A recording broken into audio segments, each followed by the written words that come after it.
Fala pessoal, sejam bem-vindos a mais uma aula para o nosso curso da certificação CPA 20. Eu sou o Prof. Renan Duarte e estou vindo aqui só para lembrar vocês de quem quiser ter acesso ao curso completo, com todos os slides que eu venho utilizando nas aulas, com a apostila completa, com banco de questões, com mais de 800 questões comentadas e também materiais de resumo direcionados para a revisão, cliquem no primeiro link na descrição ou então nos comentários fixados para que vocês tenham acesso a esse material completo. E no mais, não esqueçam aqui de deixar o like, se inscrever no canal e bora para mais uma aula.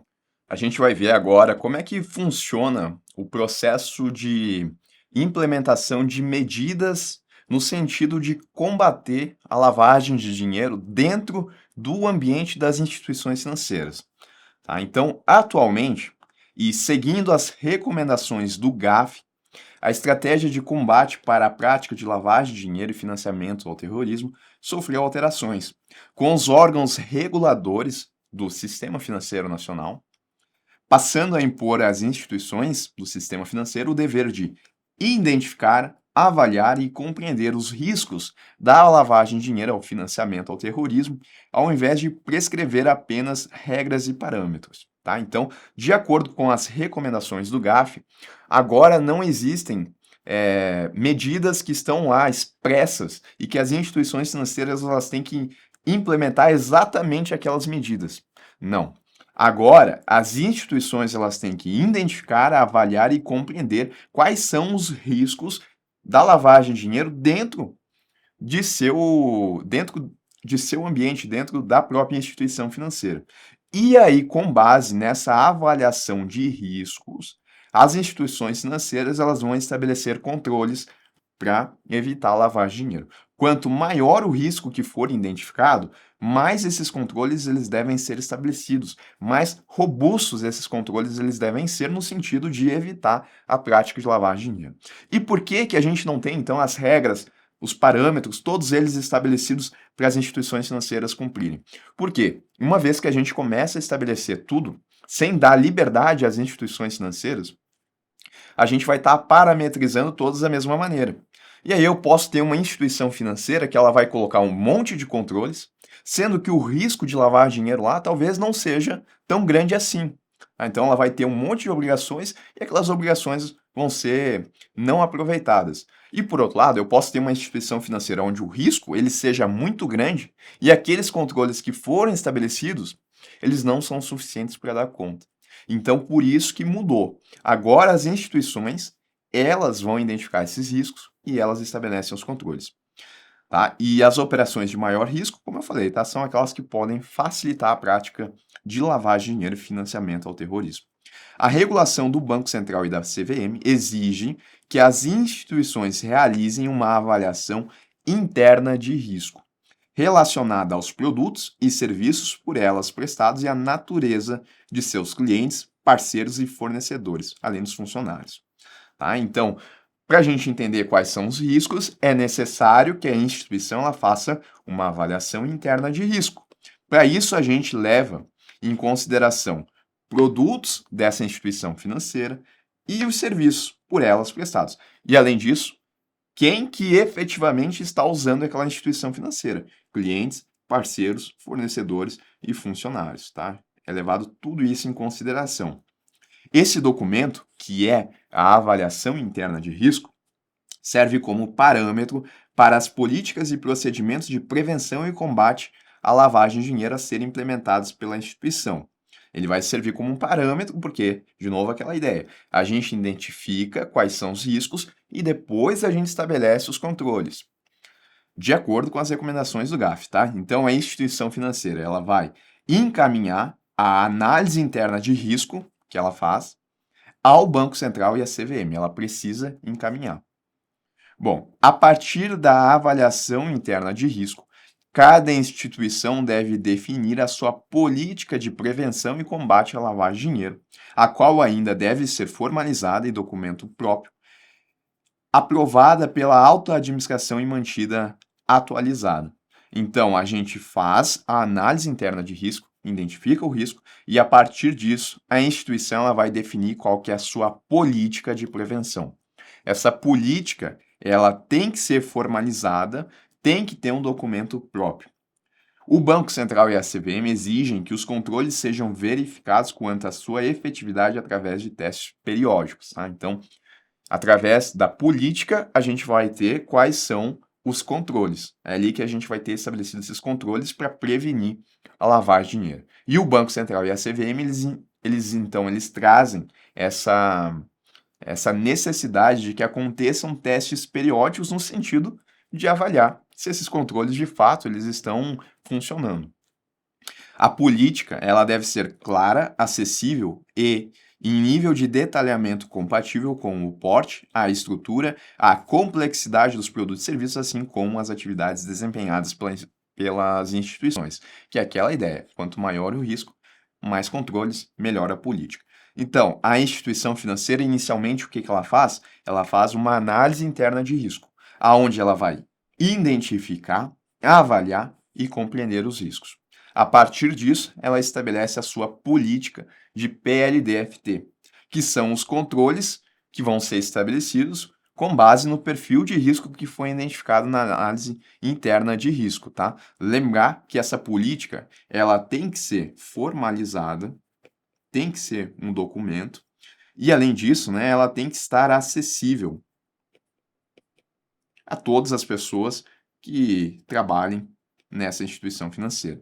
Uma vez estabelecidos os controles, o Banco Central e a CVM, eles exigem testes periódicos para verificar a efetividade desses controles. O Banco Central e a CVM, eles impõem obrigações procedimentais às instituições financeiras referentes à identificação, cadastro, registro e comunicações de operações de seus clientes. Tá? Então, isso é conhecido como conheça o seu cliente. As informações mínimas que são reunidas dos clientes através do processo do conheça seu cliente podem variar a depender do cliente. Se são pessoas físicas ou então se são pessoas jurídicas. Quando eu falo pessoas jurídicas, né, eu estou falando de empresas. Então, uma empresa pode ser cliente de uma instituição financeira? Com certeza. Essas informações mínimas requeridas são regulamentadas pela CVM e pelo Banco Central e devem ser armazenadas pelas instituições junto ao cadastro do cliente. O que é o cadastro, então? Os cadastros eles são registros de informações sobre os clientes que as instituições financeiras precisam manter, como o nome desse cliente, o CPF, CNPJ, se for uma empresa, endereço e informações financeiras. Então, quando o cliente ele vai acessar uma instituição financeira, ele vai ter que fazer um cadastro. Esse cadastro é um documento que vai ter essas informações aqui: nome, vai ter o RG, vai ter o CPF, a gente vai ter, eventualmente, informações financeiras no sentido de saber qual que é a renda, se for uma pessoa física, qual que é o faturamento, se for uma pessoa jurídica, tá? O cadastro, esse daqui, ele deve ser aberto quando da abertura de um relacionamento com a instituição. Um exemplo de abertura de relacionamento, abertura de conta. Pode ser conta corrente, pode ser conta poupança, pode ser conta salário, conta de pagamento. Tem que fazer o cadastro quando do início do relacionamento com a instituição. A manutenção do cadastro atualizado auxilia na identificação de operações suspeitas que desviam do perfil financeiro dos clientes. Sim, tá? Então, colocar, por exemplo, a renda aqui, vou dar um exemplo de vocês como a gente pode utilizar isso. Vamos supor que a gente está falando de uma pessoa física e essa pessoa física apresentou uma renda, quando da abertura do cadastro, de R$ 5.000. Essa foi a renda, através do contra-cheque dela, através da carteira assinada. E aí, depois de 4, 5 meses, essa pessoa aqui, ela está apresentando uma movimentação financeira de R$ 300.000 por mês.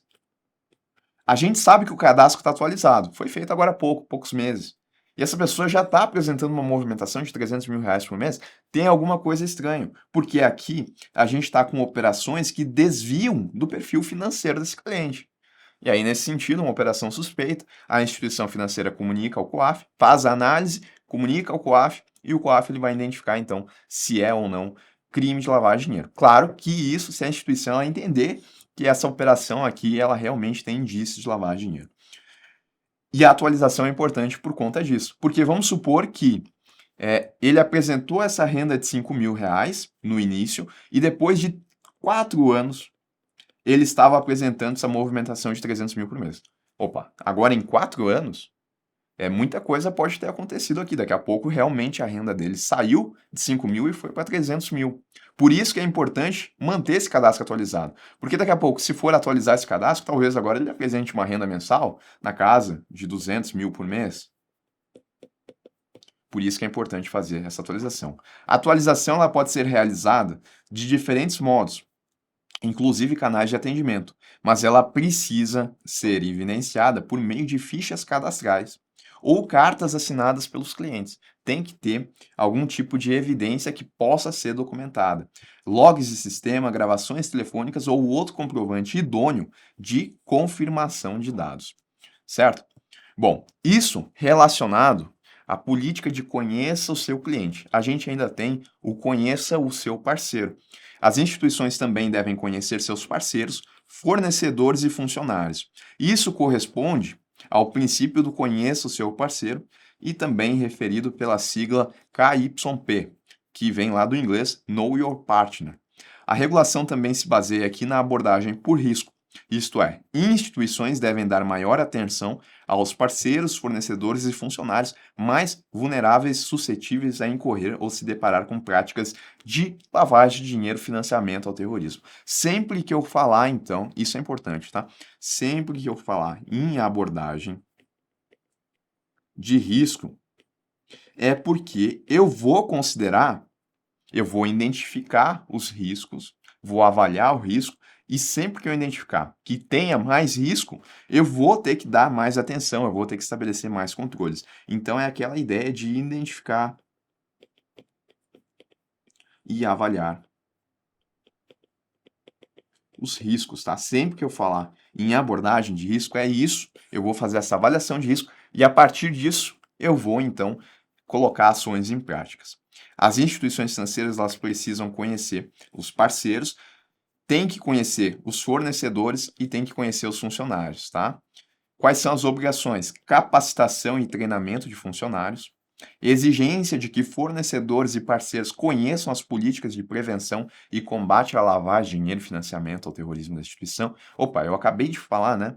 Que quando a instituição ela for estabelecer a política, ela vai ter que ser clara, acessível e em nível de detalhamento compatível com o porte. Acessível, eu tenho que dar a transparência, como eu coloquei aqui, eu tenho que dar essa transparência aos fornecedores e aos parceiros. E além disso, a implementação de controles específicos para essas finalidades quando aplicável. Tá? Então o detalhe é esse. As instituições elas têm que adotar procedimentos para conhecer o seu cliente, e isso vem principalmente do cadastro atualizado e também dos seus parceiros. A abordagem aqui também é por risco. Quanto mais suscetível esses parceiros, e aí eu tenho parceiros, mas também tenho fornecedores e funcionários, quanto mais suscetível à prática de lavagem de dinheiro, então maiores têm que ser os meus procedimentos para identificar esses clientes, para dar atenção a eles também no sentido de evitar a prática de lavagem de dinheiro.